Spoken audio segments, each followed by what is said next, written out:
Welcome to the Asbestos Knowledge Empire. What does asbestos management mean to you? I used to really struggle with the asbestos management at my site, but now it's a breeze. It used to be really expensive. I was paying loads, but now I've got my asbestos power team in place. It's so much easier. Asbestos can be a pain in the arse if not handled right. We had to stop the job because asbestos was discovered. Now we don't have that problem. Asbestos management is easier than you think. Asbestos management, be proactive, not reactive. Think about asbestos first, not last. And now your hosts, best-selling authors and asbestos experts, Ian Stone and Neil Munro. Hi, welcome to the Asbestos Knowledge Empire. My name's Neil Munro. Hi, I'm Ian Stone. So today we're talking about some exciting developments with regards to asbestos landfill. What happens to asbestos? So we went to a conference or an exhibition. Yeah, it was the NEC. Contamination That's the Expo. word. Yeah, in Birmingham. Lots of different people from the industry, asbestos industry, flood, contamination, everyone in and around that was there.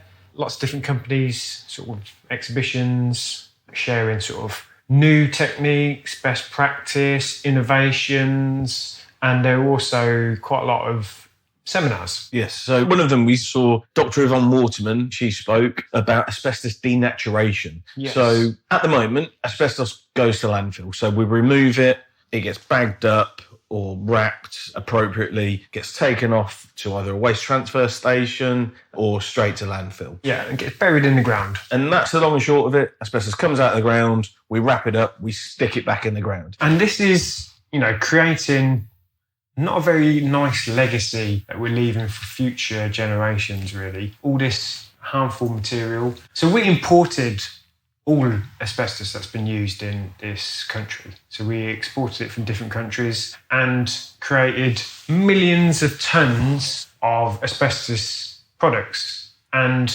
to this date, all of it that's been removed has gone to landfill. Yes. And if you can imagine the tons and tons of these materials that have now just been buried in the ground and will continue for the foreseeable future. However, there are some really exciting innovations that are coming in their infancy to market, and we just wanted to share those. We picked this up from some experts at the conference, at the exhibition, and so we want to share that in this podcast today. Yeah, like I say, this is what Dr Yvonne Waterman, I can't remember her colleague's name, but yeah, that's what she spoke about. We just wanted to give you kind of our layman's interpretation of what she spoke about. Yes, very layman. There is going to be more information on this. Different removal techniques that are being pioneered at the minute, isn't there? So how many is it roughly? 4 we've got. So if we start with the first one then, this was the quite exciting one for me, which I hadn't appreciated. It was chemical eradication. And this one, I material. think this one sounds, I don't know, just what we sat there listening, sounds the most promising to me. Yeah, that and the Kinetic one, and even the thermal one. I suppose, yeah, they've all got potential. There's 3 definitely, yeah. So yeah, chemical eradication. And what she spoke about was basically putting asbestos cement products into a vat of acid. Don't know what type of acid it is. Yeah, and the additional benefit, these are byproducts from industry, so they're using the acids that are byproducts of and waste products from other industries and using them to break down the asbestos. Yeah, and also what happens is once the asbestos is broken down, that creates a byproduct of the original asbestos material. So the Portland cement and the gypsum, after basically what the chemical reaction does, it destroys the asbestos fibres in their entirety. So once it's been through the acid, there's no asbestos fibre essentially left, and you're just left with materials that can then be repassed and re-put back into construction materials. Yeah, so these are inert materials that are left, and yes, they'd be really useful for like roads. They were talking about making blocks out of them. Yeah. And basically reusing them as building materials. Which, if you think how much that's going to save in landfill, is just unbelievable. Yeah. If we use these materials, that's just amazing. Yeah, it was complex. We've got that very dumbed it down to our very simplistic level. She had quite a simple diagram explaining it. The cement sheets are loaded into big vats full of this acid, and it's like a 2-step process that it goes through, and like Ian said, you end up with this inert raw material that's left at the end.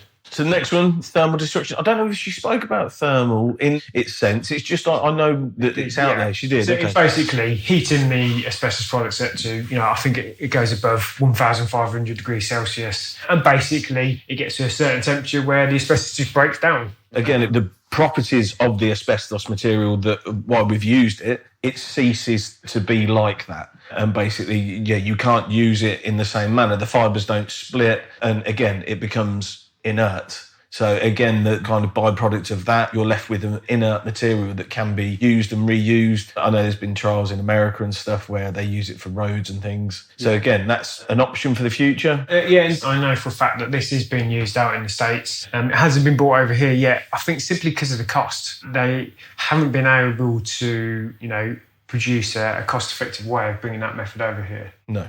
Next one, Kinetic. Now, this sounds pretty cool. Basically using large machines, large units that will rotate, and within that machine are big steel balls or big balls made of some material placed in there. And then as the machine rotates, the kinetic energy destroys anything that's put in there.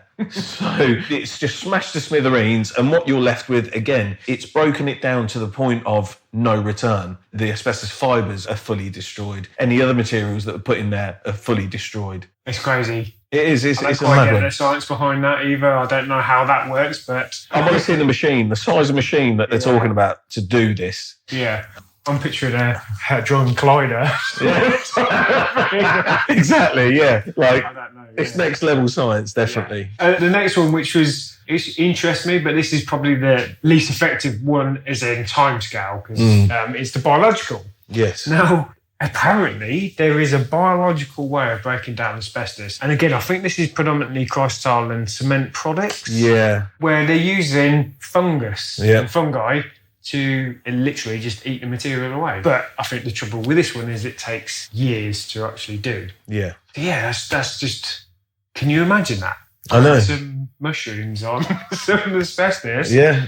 And it gets... And there's no Azzy left. Yeah. Madness. How was that? Yeah, it was a really great talk by Yvonne, and she went into it in a hell of a lot more detail than we've just flavoured it now. Yeah. The reason why we wanted to do this, we wanted to highlight, obviously, the facts, but it's also to give a shout out to Yvonne, because it's a really good talk. And she heads up the European Asbestos Forum. That's it, which is taking place in November. Yeah, November in Holland. It's an annual conference that she puts on. There's a hell of a lot of speakers from around the world, from asbestos and occupational health. The leading voices on it in the world are going to be attending. Yes, if this type of stuff interests you, this is the kind of stuff that they're putting out there. They're pioneering, they're just feeding this information out, trying to change and make a change within the industry and essentially eradicate the asbestos risk. Exactly. That's why we wanted to share it. Like I say, it's a great talk. I think that's going to be an amazing forum. Unfortunately, I'm not going to be able to make it because I'm away on holiday, but I think hopefully Neil's going to be attending there to kind of get more in-depth knowledge and information. I mean, that chat that we saw, she was on for about 30 minutes, wasn't it? So it was a real brief flavour. Yeah. But yeah, they're going to be going into it a hell of a lot deeper than we have. So hopefully I'll be able to share some more information with you guys. I hope you enjoyed that. Quite a random one, quite off the cuff. Remember, asbestos first, not last.